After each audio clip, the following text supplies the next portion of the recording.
Tom Kench and Kalista being banned first and have that Lulu as the potential bait against EDG. But I also think for EDG, they saw the Gangplank, they saw the kite conversation being built by Fnatic, so they knew, or now they know, Fnatic has an answer to the Mordekaiser. Yeah, and I think that if they did leave the Lulu up, then EDG would have changed their first pick and actually would have first picked the GP instead and not taken the Mordekaiser. You know, Mordekaiser into GP and Lulu is kind of ridiculous. So, Fnatic... But there she finds herself on the ban list already. Yeah, Kennen as well for EDG. They banned Elise and then they banned Sivir last time around. Obviously, that is what left Mordekaiser and GP open. And for now, it is exactly the same. Fnatic now do not want to ban one of the two OPs. So now they will, because Mordekaiser got banned. So now GP is what you want to ban away if you are Fnatic. And say, we don't want to risk it. But that does leave Tom Kench open. For Fnatic to potentially pick? Well, for you. I'm not expecting a Tom Kench first pick. Last game was Rek'Sai, first pick, when Elise was off the table. I mean, Fnatic got to make the decision now. Do we have a composition we want to run against the Gangplank? Then we banned the Tom Kench now. We gave them first pick. I don't think you can. Yeah, I don't think you can give away Gangplank without getting one back. Been super risky, at least. But again, this is a team that is not afraid of taking chances. Rek'Sai would be the obvious first pick. Tom Kench, yes, he's fantastic. But it does require a composition where it makes sense to pick him into. So like a bit of a fanboy there, Deficio, of that champion. Fnatic now have the option to pick in two of their preferred. Hyper carries are still up and available, the likes of Jinx. We have the tower pushing power of Tristana. Cannon away. Sivir's available. Fnatic could go Sivir and support. So are Jinx and Caitlyn, which was also mentioned as being practiced by Deft fairly recently. If you're a Fnatic now, you might say we want to take some safe picks. We don't want to show too much. Then you go for Gragas here for Reyno and say we want to see more of your picks before we start building a composition. Or you take some of the safer top lanes we have seen being blind picked, Darius and Fiora and so on, for Huni up there. But he's shown he wants to play different kinds of top lanes. And I would like to combo that Gragas with the Thresh if you are going to try and keep your first round without giving much away. There is the Kenchi. All right, we got the Kench into Flame Chompers combo. You get your Tom I'm Kench. so happy. The only problem is it's like 3 weeks too late. And if I go on one of my Kobe rants on Tom Kench, then people are just The thing annoyed. is, I stole your notes anyway, and I already said everything you prepared. But everybody wants to hear the Kobe rant, so we'll see how practiced Yellow Star is on this champion, because we've seen him. He played it before it was cool. But it wasn't before good. it was buffed. But it wasn't good. Okay, It that's really fair. was not good. But they lost that game. You now had 4 more weeks or 5 weeks to practice even more. I think Jinx Tom Kench is one of the best combos you can pick, because it gives Jinx that extra mobility in the late game that she needs to survive his team fights, and also in the laning phase, it's very hard to all in on a Jinx when Tom Kench is next to her. He basically just makes almost every lane a farm lane because he stops that all in from happening. There's the. Well, I was looking at the Caitlyn already for the other side here. Picked up by Def. Like we said, he's been practicing it fairly recently. We'll see if they actually end up in that 2 versus 2, because Caitlyn can try and bully them off. Jinx can switch to Rockets, though, and actually trade. So it definitely will be determined by the support pick. Well, what do we have seen so far from teams when they play against Tom Kench, because they're so fairly new? They pick some all-in comps, like, oh, we're going to play like an Annie-Kalista lane, and we're going to try and all-in the AD carry. Tom Kench eats it and says, no, that's not going to happen. Caitlyn, on the other hand, is a lane where you're going to push and push and push all the time. I think that's way better against Tom Kench, because he doesn't offer any sustain for his AD carry outside of Relic Shield. So poke them down, poke them, don't all in. That's what Caitlyn offers. And we're going to see the ribbon for Huni. Fembevin will secure Gragas once more for Rainover. Interesting with the top lane carry here into the Fiora. This is going to be such an interesting skill match between Ribbon and Fiora. Once again, though, I think there may be a lane swap brewing. I think there's a good chance we see Morgana as well, and us instantly just locked in here. This is what we're also talking about. When you have Caitlyn going for that siege, you want to combo it with something in the mid lane that really, really supplements the siege. And Veigar, we've already seen it many times by specifically the North American teams putting in a lot of time on that. But Pawn has been practicing it heavily in solo queue, and EDG will try, group up early, knock down the outer turrets, but also, while they're knocking down the outer turrets, fish for that binding, fish for that cage to try and get that pick. And yes, Tom Kench can eat somebody out of a binding, but the cage blocks off a huge zone. Still, Tahm Kench, to me, is a very, very good Veigar counter due to the fact he can remove that one-shot potential from Volley happening. burst. However, EDG are not looking necessarily to one-shot someone. They're looking to zone you off your tower Exactly. and take your tower. It's about the area And that you can control. you cannot eat the tower. That doesn't work. That doesn't work. Have you tried? That was in your notes, Kobe, so I trust you now. Well, Febiven's got a couple seconds left to lock in his counter. He's had great performances on LeBlanc. And we'll see whether or not he can get some early pressure against Veigar. Here's the one thing. While I'm a huge Tahm Kench fan, he is not the all-in-one tank. He is not a hard engage tank. So it's actually fairly risky for you to try and engage with Tahm Kench and use the Abyssal Voyage. It's much better at cutting people off and sort of corralling people into a direction to control with the rest of your team.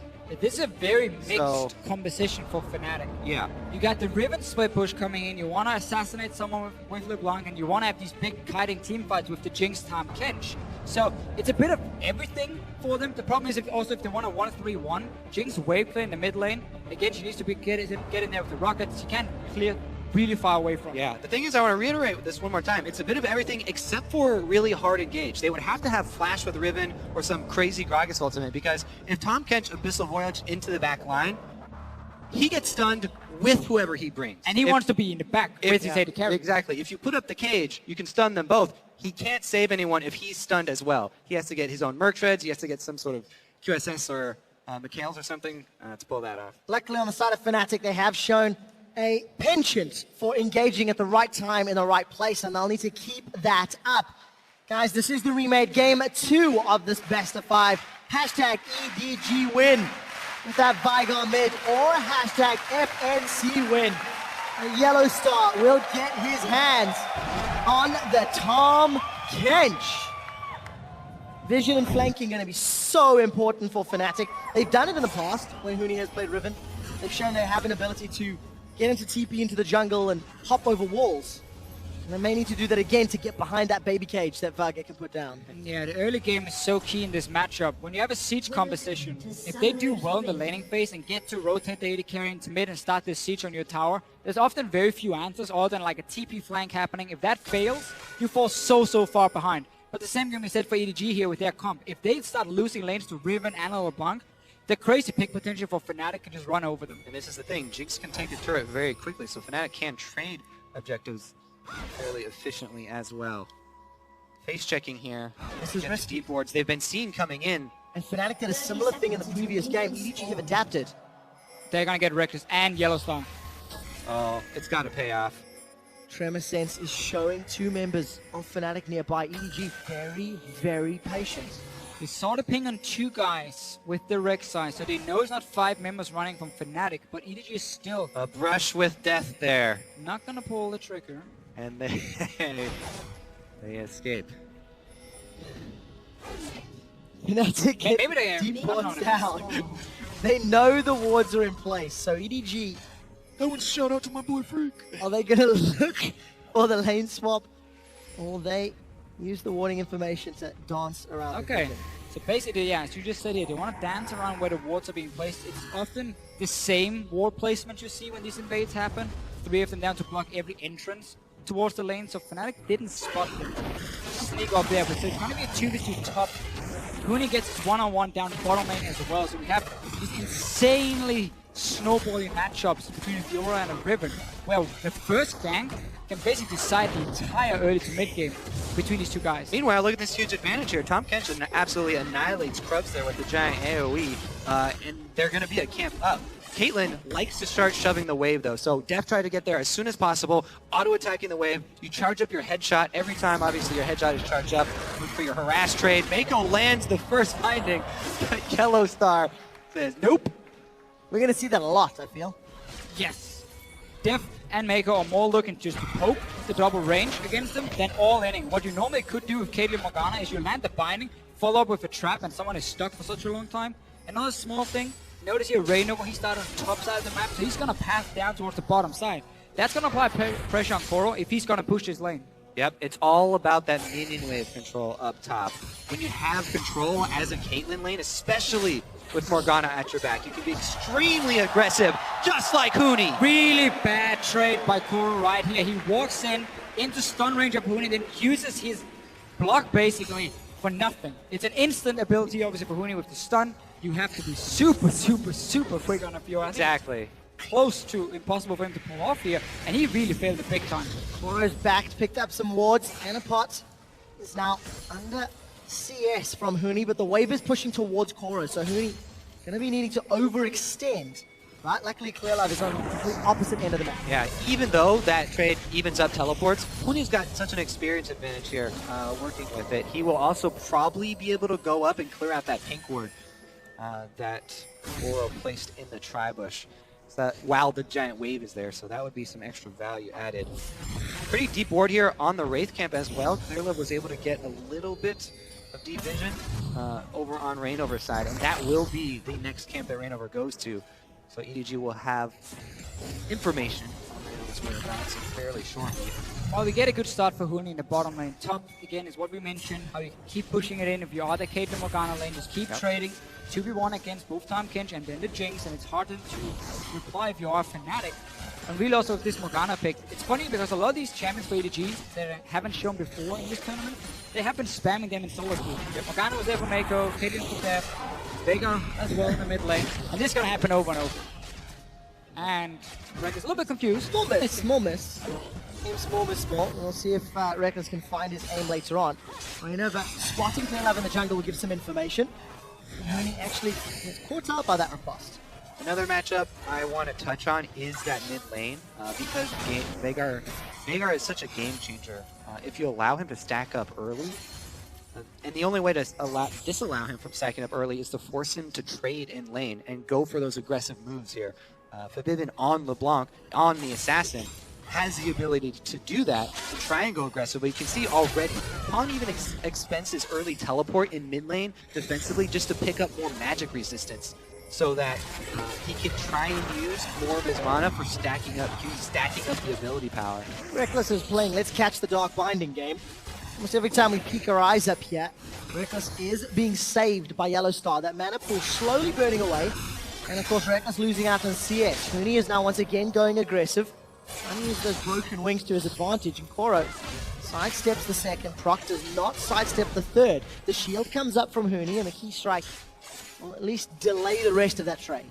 Fnatic needs to do something about the top lane though. Even though they're not dying, they're down in CS, and their tower is already taking about 40% damage up there because again, EDG keeps pushing it down. Huni's trying his best on the bottom side, but Clearlove is showing now. Yeah, you say that though, but as a jungler, it's really difficult to gank a heavy poking lane that's got your lane under turret because of the minion advantage and because of the distance that you have to gain. Meanwhile, when solo laners trade like this, there's blood in the water. Junglers are like sharks. Sure. You're attracted very heavily by melee champions in long solo lanes trading like this. And I don't think Fnatic necessarily had to go top to make a play. I think they need to make a play elsewhere on the map to force EDG's hand and say, we are now winning on the other side, so if you keep this 2v2 lane going for too long, our top laner will snowball ahead of yours, and that can force EDG then to make a trade and swap it around and stop this push from going on. Clearlove's Tremor Sense just caught some footsteps from Reignover as he approached that tri-bush. So information is available. You can see Feathervin's also left his lane. If Koro sticks around, they're going for a dive. And this is what I like. Now Fnatic are saying, we're going to snowball Huni even further. So EDG, you cannot just sit in 2v2 top because your top lane will fall behind. Clearlove has spotted it. We have a roam from Veigar as well. 3 guys on bottom side soon. Koro does have his grand challenge. He's used it on a level 4 Reignover. Flash away from Koro keeps him alive. Huni will take a turret shot for his troubles. Clearlove able to thwart the gank at the cost of Ignite for Flash and time in the mid lane from Feathervin. Yeah, and now Huni here is actually going to have to back off. He's got 3 people there. Even though that was an unsuccessful gank as far as coming up with a kill, Koro's going to have to expend his teleport once again. So you talk about, doing something about this top side. There's a deep ward here in the brush. Huni may have teleport advantage if Koro feels pressured enough to use it to get back to lane again. And the way the Fnatic, made their stamp, made their name with big Huni teleport plays, there could be an opportunity. The ward is expired. Just died. I took too long talking about it, and Koro took too long teleporting back. The point is still valid. Really key though if they could get another ward. For EDG, that Breakside was sitting in that bush or in the jungle of Fnatic, spotted, of course, Reignover moving down, so they knew, okay, the dive is about to happen, the Blanco's missing in the mid lane, and That's why they could react and defend Coral. Otherwise, it would have been a 3v1 and he would have died super quick. I have to say though, this top lane CS of the duo lanes is just outstanding. Deft is destroying Reckless and Yellow Star up in the top side. Really punishing. And this was why EDG was sitting in the bush, hiding at level 1. Didn't want to risk going for an all-lane and try and get it first, but they wanted to dodge around the wards to try and force a 2v2 lane with Caitlyn. She's one of these champions, if she doesn't get the 2v2, it gets to be bullied. She becomes so useless in the mid game and just have very low impact before she hits the late game items. So this was exactly what EDG wanted for that lane. And EDG seem quite happy to play for the long game. Horn's first pickup is Mercury Treads at 9 minutes. He's held onto his TP, but Rainover, he's found Mako. Mako, this is brave. Abyssal Voyage will allow Yellow Star to get in range of Mako. Will they flash over? No. Happy to get the flash out of Morgana. Okay, so while EDG are winning the duo lane, Fnatic are destroying the solo lane on the other side of the map, the long lane with Huni here. And that is extremely volatile because Riven has so much kill pressure. I would expect, again, more jungler attention down there, because if you can free up that solo laner, then you free up a teleport gank. A jungler ganking is one thing, but if that solo laner ganking with a teleport can completely turn around and destroy a 2 versus 2 lane.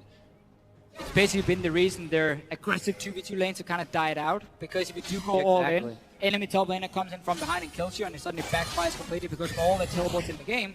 There's a lot of very aggressive AD carries. They're a little bit unhappy with that state because they want to be able to kill that lane 2v2, but that's not happening very often in this meta. Fnatic right now setting up towards this bottom lane again. Feathervin and Rainover showing face. He's got a minion wave to play with, and I think they're going to turn their attention onto Koro. He's going to be in a little bit of trouble. Grand Challenge comes down, body slam connects. Koro will get dropped, and it's first blood to Fnatic, but Board will teleport in and get himself one back. Hooney's on the way out. We'll have that broken wing slash to get more. Hooney does get dropped by Clearlove. It's a messy fight so far, 2 for 2, and it's jungler on mid lane action. Feathervin gets a triple kill. Gets out. Again, Fnatic, they return to the point of power, try and make the proactive play there. And again, Hooney teleports up. Look, a deep ward in the side rush. Hooney revives in 10 seconds. He could teleport right up there and try and turn that around. There's no flash on Morgana because they caught her out in the jungle. And again, this is exactly what Fnatic wants to do when you have a losing lane. One side of the map, you gotta make plays on the other side. You can't gank the one. They go for Koro. 3 guys moving down. EDG once again, they read the situation, but they're reacting a lot later because they didn't see Fnatic as early as they did before with the first dive. Feathervin plays one really well. He knows he can take down Clearlove in the end. So stays very close and almost baits him to just stay and fight him. Man, that's not fair. Managed to make it work. Feathervin completes his Sorcerer's Shoes and Morella Nomicon. 30 CS advantage for Hooney and a level advantage. But no teleport top just yet. And key points here as well by Fabivin. On red. It's one of the great things about Tahm Kench as well. My first experience with them was meeting one in solo queue and double counter jungling the enemy. Tahm Kench can devour something while activating his Q. Oh, here we go for another move. Maybe just to farm and defend tower. Do they have a Hooney teleport? There's so many wards for Hooney to teleport on. And he shoved him in. Looks like they're going to dive first. Seems to me like Hooney doesn't want to waste time. They're going to dive the dive bottom again first. Keep going for Koro. He's in trouble. The chain. Wow. Okay, now he's free to go up top. Okay, 3 times now. When is he going top, Kobe? I don't know. My stories have all fallen flat. I'm not kidding. To be fair, if you are Hooney and Fnatic, do you want to go and try and save a losing lane already? Yeah, or do you want to just keep killing Look at your that, they're opponent? gonna get dove right now. Well, they can just back away, give up this tower. Obviously, EDG is looking to swap Def now down to the bottom side and push another one. But that's where Fnatic are looking now to create picks with the Rivet, with the LeBlanc. We see how much they're roaming between the lanes. And every time EDG is stuck pushing away for both Morgana and Caitlyn, someone else on the map is dying. So far, it's been Coral. Little misstep from Pawn as he misses 2 of the 4. So in the end, the real difference there is just the kills that our Fnatic are picking up here, because they were able to get that turret on top for EDG.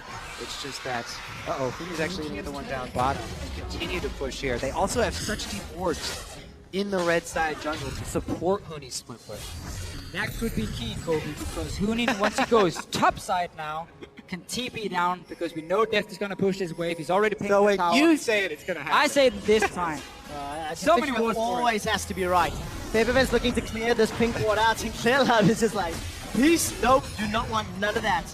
When he grabs a scuttle crab, a little bit of vision, and Reckless Yellow Star. Uncontested, this is a free tower in fact, as EDG have sent their resources down bottom. Not exactly what EG were looking for here. They wanted to have Kuro on his top side already, but obviously him alone wouldn't have done a whole lot. Yeah, it's another trade they're just opting for. Bottom side should be taken at the same time as well here for EDG. But when you play that Caitlyn, you are supposed to get the tower advantage by you being able to push faster than or pushing the enemy AD carry and slowly take down the tower. Obviously, Jinx will take down the tower super quick once she gets to it. Yeah, but they're not done pushing. EDG continue to pressure the inner turret. There are recalls from Fnatic. Yellowstar can ult it down, remember. And Huni's got teleport with a lot of wards to jump in. But they're opting not to pull that trigger yet. The range on Abyssal is still relatively low, and I think Yellowstar's peeling towards the middle top quadrant, so no more pressure on the bottom half. EDG did get the 2 side lane turrets down. That's what you want to do with these siege comps here, especially when you play the Veigar. You want him to hit level 11, you group together with him in the mid lane, and you start sieging on that tower, because even if there is some sort of wave clear for Fnatic, that massive zone that Veigar's going to offer is going to force you back, and that's going to always give some damage to this tower, so Fever needs to be careful now. He knows a lot of people are coming, and he's the only wave in his mid lane. He has to dash into them. That's super risky. Yeah, that's why we'll be looking for the flank, because again, this Fnatic squad has to be very careful with how they go about engaging. Huni needs to work with the fog of war. Riven is all about the flashy plays, coming in very quickly with the dash. So once Huni's flash comes back up, then maybe they'll look for one of those plays. At least you need to have teleport ready, and when you know the siege is going to start happening, you need to have put wards in advance. So you have wards on the side of the mid lane. You can see the 2 here near the mid lane tower of EDG. That's something Fnatic could use to stop a potential siege from happening. And Huni, all in again, he's 2 levels above. Yeah, big difference. That BF sort of helping out. I think got a pretty good riposte there, but doesn't matter. Huni's got such a strong advantage. Just hit a 3-level lead for the time being, and as my math is completely horrible, it's 60 CS advantage for Huni. And Reckless is even caught up in the bottom lane. Alright, well let's see if he plays a bit more safe here. Definitely, he should be fine. The other important factor in controlling vision, Deficio, that you point out, these mid laners, either one could one-shot the other if you're in the fog of war, so either one has the ability to 100% if you get that vision advantage. So there's going to be such a fight over the 2 sides, especially around these. And a fighting top again. Cora's going low. Huni, that's a good flash trading. And Huni follows up. But the support, Clear 11 Pawn want to chase him down, and they will not. A little bit hyped about the flash. In the end, it didn't do anything, and it died anyway. Look good though. Deficio, you sucked all the energy out. Yellowstar and Featherman get caught by the Event Horizon, and Pawn gets knocked into the waiting hands. The Super Mega Death Rocket signs his death warrant, and EDG are on the retreat. They've lost 2. They're mid-tower, and Fnatic are sieging the inner turret. It's not over yet. Teleport's coming in. Koro wants to play. The exhaust onto Featherman will keep his damage down and keep Deft alive, and keep their tower alive for boots. So what's been happening in this mid lane here for Fnatic is that Featherman had full control of the lane. He keeps pushing it down, making it very easy for Fnatic to keep deep vision in the jungle and set up a dive like this and prevent EDG from ever grouping. Honestly, what's happening is Huni wrecking Kuro. That's also happening. That's also happening. But look at the dive they can set up because they have all control of this jungle onto beautiful setup, honestly, from Rain over. Yeah. What do you do as a Veigar right here? Either you flash instantly when it's a flash body slam happening. It's so hard to react to in time. Yeah. Exhausted, and I don't think that Primordial Burst hit anybody either. So make it a body slam flash. 3,000 gold in the lead. They've got all outer turrets down, Dragon's going to be up in 30 seconds. And look at that ring of deep vision behind the Dragon. Yeah, again, that's the problem now for EDG. They know these wards are going to be there because they've been pushed down in this mid lane for such a long time. Huni can now TP in behind them if Fnatic wants to fight for this one. He's TPing in now. And he's TPing north. Finally! EDG are trying to retreat. Huni wants to cut them off. Be careful. He's not very tanky. He does not want to be here. Grand Challenge is onto Huni, and Deft actually gets knocked towards him. Huni's going to use those broken wings to get away, and he gets eaten. Yellow Star saves him. Another kill for Featherfin before Huni gets dropped by Koro. Reynov is trying to get out, but he's trapped in the baby cage, and Pawn sends him back to base. Well, Featherfin is dominating with another kill on Koro. Yellow Star saved Huni, but then kept chasing Koro and spit Huni back out with like 50 life. So he died. But that'll be a two for two right there. All said and done though, Fnatic still have control of the map, so even though it's a 2 for 2 even on kills, they get the objective afterwards. They shove the lane. Oh, actually, Reckless actually not going to start the Dragon there. Red Steel instead. Bit more risky. Or and not. now the Dragon's going to be very late, and Pawn does have teleport. Pawn's actually in lane already. Deft actually manages to secure that one. Fnatic now a little maybe late to the Dragon.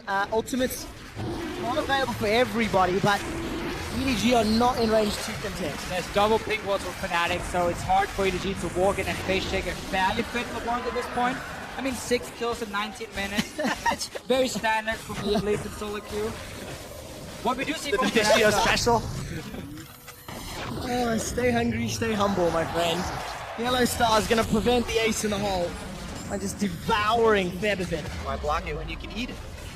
Deft will knock over the tower using that range of Caitlyn. yeah, and this time around, no TP for Fnatic to stop the siege, but this is how you play against these siege compositions when you know it's going to happen. You need those wards beforehand, like Fnatic here. Huni goes in a little bit early, and because there's no hard engage for Fnatic, it's very difficult for him, and he does get saved at Let's first. let's watch what actually. He spits him back out with 50 HP. Yellow Star. Thanks for the save. They didn't even have time to shield right. Shame. Whoa, LeBlanc killed Caitlyn. Talking about the Vivian, he's got 7 now. Ouch. Deft zero. Now it's mid. Now it's Tell us, Defistio, what exactly happened there. Give us the QW. I think there was some QW, maybe QWR some dead. R in there. Reynov is going to find clear love. Defensive flash. Huni actually popped that ultimate. Didn't manage to follow through because Maiko found the Dark Binding. And Fnatic are now just playing really free and loose. They've got the freedom, they're far enough ahead, and there's not a lot of resistance that can come up yet. And I think with the momentum they have, with the amount of control that they've just gotten, this huge lead that Fnatic are building, they need to fortify that. They need to start getting up that vision now. Because if they close the loop on the vision and they black out the map here for EDG, then there's just almost no move for EDG. They have to just... he burns to death. They have to just group up. EDG, this is a team that has to group up and try and use the poking, try and use the bindings and cage to land. And it's supposed to be fairly safe to get the outer turrets down. You know, you can have pink wards in the river yourself to try and avoid some of these deep wards that can flank you. Going for the tier 2 turrets becomes even harder now for EDG because they don't have the map control, because they're pretty far behind in gold. So they might rely more on Fnatic, misplaying a pick here, like Fibman goes too aggressive and dives on the tower and dies, and then EDG starts moving up towards the tier 2 towers. Well, it's about 1 minute and 10 seconds before Huni's teleport is available, and the deep wards will need to be reset before Fnatic can look for a similar play. This is often where we see teams lose their big leads when you have a team comp similar to this. What Fnatic needs to do, all they have to do is keep EDG bottled up for long enough. They already have dragon stacking. They have 2 dragons already. Control the neutral objectives, and you continue to draw EDG out. Continue to make these picks. Continue to get the LeBlanc 100% to 0. Continue to get Huni isolated with Koro. 4-level difference between Koro and Huni right now, and nearly 100 CS. I think that's called the Flame Horizon, if memory serves. Yes, yes sir. Now one of the things amazing, Jay, the poor guy was criticized for a lot was dying like this against the enemy top laner. But funny enough, it's the same kind of setup, where the other team is sending 2, 3, 4 guys to dive him and kill him and shut him down, because top lane gets out of control very, very easily. You see here, EDG tried to defend Koro, but they were always a step behind, and therefore it's the same result. Top laner falls super far behind. Yeah, I mean, it's kind of a which one came first, because he is also the reason Fnatic are sending people to dive him is because he's losing trades to Huni in lane, and Huni's pushing him under turret and prepping him to get destroyed. What Fnatic also wants to do now, though, is prepping that Baron, because as a poke counter, if you have to face check in towards Baron, you really hate it. Yellow Star, he's eating clever. He is, but his grey health is being burned through. The barrel pulls Maiko backwards, and a big AoE. Maiko's been tagged, and a quiet taste will not even be needed. Get excited with Reckless, and Featherman cleans up. Fnatic find 3, and in a turret, and they can even go for Baron. Fnatic just stayed around the Baron, then walked into the jungle, and EDG is trying to get control back. But when there's so many things that can just kill you so easily, and so much mobility on the side of Fnatic with Riven, with Lung, and even the top Kendrick can just walk in and eat you and spit you back. It is so difficult to regain that control. If you were a siege comp, you were supposed to get a big tower advantage, and you got nothing. All right, we'll take another look at it. You catch the catch. He's got 2 health bars here, so gray health goes up, and teleports come down. Khan actually uses everything on the outside here. Forbidden just walks around, and all of Fnatic teleport in. They continue the pain train and crush EDG under the turret and take it afterwards as well. All right, now we have a minute. What a game from Fnatic. They've got Baron now. Every single one of their lanes is winning, despite the trouble that Reckless and Yellow Star had early. They were able to put pressure on the side lanes, and they've gotten relevant. Well, if you have a losing 2v2 lane, Morgana Caitlyn, pretty hard to gank. Why not just go down and kill the thrower over and over? You have Riven. Well, when you put it that way. I mean, come on, that's how the game is, right? You just go kill someone. Split pushing with Baron buff taking effect here. Huge 10,000 almost gold lead here for Fnatic. So, we've seen 3 new picks from Deft today. And I just have to say, the Jace, I didn't see anything I liked. He did nothing in that game. The Mordekaiser, his dragon control was terrible. I'll give him 1 out of 10 for that one as well. Gosh. So far, the Caitlyn, he did his job on the Caitlyn. To be fair, he pushed in the wave over and over. He got the tower. So the champion you were the most excited about in terms of his solo queue prep this week is the one you're giving the highest ratings? Out of 10? What do we think? I mean, he couldn't really do much else right, but he gets a 5 out of 10 for that one. Okay, 5 out of 10 for He gets Caitlyn. 5 out of 10? He took Now, 2 towers down. His team is losing. Huni has still got that 4-level advantage and pushing the bottom lane, gentlemen, while the rest of Fnatic are pushing the middle lane. I'd like to get the scoreboard here for Huni in a moment, as Koro's got some help from Clearlove, but Featherman's joined the fight. He's taken down the tower and is looking to kill Koro once more. The rest of Fnatic are going to focus down the inhibitor as Rainover gets caught out by a Dark Binding. Not going to be enough as the Wind Slash hits pretty high health targets. Not going to secure the kill. Reckless has got the tower in the mid lane. Inhibitor falls bottom. The base is breaking, and there's nothing EDG can do. One hit forces Deft to retreat. The Event Horizon comes down, and the Christmas presents look to be Fnatic's, as they are going to take a second inhibitor and get themselves out unscathed. All due to the Tom Kench. Wasn't that right, Cooper? Actually, it's all due to Riven. I say every time we see Riven's in the game. So, if that champion is in the game, go gank her. Hey. She's going to snowball one way or the other. Huni had an okay start to the game, sure. But Featherman, to me, really is the standout guy. First game as well, he had such a good performance. This one, he's roaming through the mid lane, he's pushing it down 24/7, walks down bottom lane, he's part of every single kill basically Fnatic. He's getting except for 2 kills that is noticed, but he's been part of almost everything else. And this guy is on fire this tournament. I would even say he's been the best performing mid laner in this tournament alone. Not saying he's the best in the world, but in this tournament he's been looking fantastic. Don't step on my territory there, Deficio. Featherman's doing Do you want to say work at the moment. And as you mentioned, allowing Fnatic to continue pressing their advantage. Baron has worn off, and Fnatic are just grouping in the top lane. It is just a matter of time before they get to their 3rd and final inhibitor. There's been no reservation, no hesitation, no signs of weakness for Fnatic this game. Double pink. There's a sign of weakness. Yep, there we go, little mistake. Just wanted to test the strength of that baby cage. Featherfin's going to eat the Primordial Burst and lose a major chunk of his hit points. But he does stay alive. Hooney's going to pull enough threat to buy some time. The rest of Fnatic to at least look to take this tower down in what is still a 4 versus 5. Yeah, I mean, Vin's not running teleport on LeBlanc, so Fnatic gonna take it fairly slow and easy here. 4 versus 5. Oh wow, Yellowstar even pulls him out of the stun. Just look at how Yellowstar's standing here. Whenever Reckless goes in to hit the tower, Yellowstar's slightly behind him. So when the stun lands, only on Reckless, and then eats him, spits him out. And what did I even say? He's got a Quicksilver Sash on Tahm Kench as well. So even if you land the double cage, Yellowstar can still get himself out and save whoever's next to him. Well, we'll find out if Tahm Kench manages to make it through the rest of picks and bans. Def gets caught out. The Event Horizon will not be enough to kill Rainover. And Def is running away. A 3-man stun. Hooney's not able to push EDG back. The tower falls, so does Koro. Inhibitor number 3 is down. Fnatic have super minions looking towards the Nexus turret. And they will drop the Nexus turret. Fnatic rebound after a difficult start. And they will crush Edward Gaming. Nexus turret is a matter of time as Fnatic take the lead 2-0 and are 1 game away from a semi-final and a top 4 minimum at Worlds.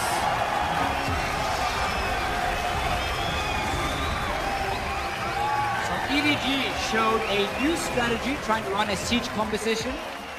I would like to hear the analyst desk talk, especially Spawn, about this one, because I remember when EDG came into MSI, we were watching some of their games, and when they tried to run like siege comps, it often didn't work for them at all. They never really had enough control of the map and would just get killed and get into big team fights.